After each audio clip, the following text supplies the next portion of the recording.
Hey everyone, I'm so happy to be here. So, if you don't know me, I'm an award winning mindset, peak performance, and personal development coach for women, entrepreneurs, and self employed. So, as online business owners, there's no escaping the fact that we need to show up online. We need to post regularly, and particularly if you're a service provider, then people want to see your face. So you might need to share photos or go on video, and this is a massive struggle for most business owners I speak to. So today I want to talk about fear of visibility, the five main aspects of it, and how to overcome it.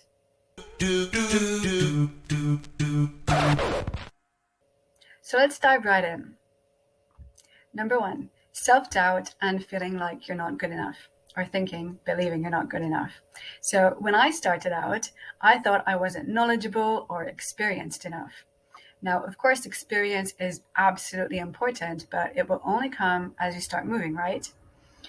And now looking back, I know that even at that very early starting point, I already had so much knowledge and so many skills that I could have offered. People who were looking for my kind of service, they didn't know how hypnosis works, right? They've never even heard about the Sedona method. So even though I might not have been the top expert yet, I was way ahead of where my clients were. And I was 100% able to help them. And so personally, I wasted so much time, literally years, keeping myself hidden online until I felt ready to be seen as someone who knows what they're talking about. So remember, you've got tons to offer right now at this very moment, even if you don't know everything, even without taking that next training and the next and the next. And I'm not saying you should present yourself as an expert if you're not there yet, or that you should be making promises that you can't keep. We don't want that, right? We want integrity. But just know that there are so many people out there who could benefit from what you've already got. And that's the perfect place to start. 2, perfectionism. Now, this is a whole topic in itself, and I'm definitely going to make another separate video about this. And for me, to be honest, I'm not really a perfectionist, but this did show up for me specifically in creating webinars. So years ago, even though I knew that was something I wanted to do and a way forward in my business, it took me months and months until I actually created one and put it out there. So again, a huge waste of time. And when I look back at it, the truth is my first webinar was absolutely terrible. Honestly, I wouldn't want to watch that. But anyway, what helped me get over that block was making my goal, rather than creating the perfect webinar, I made it the learning itself. Now, especially if I'm less experienced, this was my first time, right? It's just not going to be my best work. So if you're only starting out, it's not going to be the best stuff you've ever done. It's just not going to, ever, right? So your first step can never be the finish line. So remember, it's totally okay, and just focus on the practice, which is the only way to get to that finish line. If there was a finish line, we can always learn and improve more, right?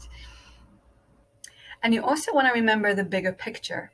So if I was saying to myself in the beginning, oh my God, my life, my whole future success depends on this one little video, then of course I was going to be procrastinating on this life and death task because I didn't want that pressure. But when I expanded my perspective, I could recognize that over the lifetime of my business, I was probably going to make hundreds of videos. So 1 out of 100 was no longer that much of a threat. So expand your perspective. Think of the bigger picture rather than zooming into this tiny little one thing you're doing. And that will help you to lower the significance of this one single action. Another thing you can do about this is ask for feedback from people you trust and respect before you put something out, and welcome this feedback as part of your learning. Number 3, fear of criticism, judgment, or rejection. Now, this is a pretty big one for most business women I speak to. And it's, of course, all about self-esteem and, again, limiting beliefs. And to give you my own example again, when I started out, that was in 2007, and I was 29, and I looked really young, a lot younger than that. And on top of that, I was a party girl, still am, and I have tattoos. And so I basically believed that people wouldn't take me seriously. And also, I was seeing all these other big shots online and felt like I didn't really fit into what I was saying.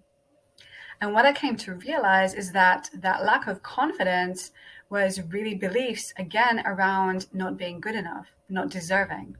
And so to come out of it, I really had to take a good and honest look at stuff around my self-worth.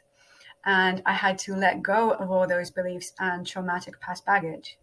So luckily, obviously, I had the personal development tools and skills. So I did all that on my own.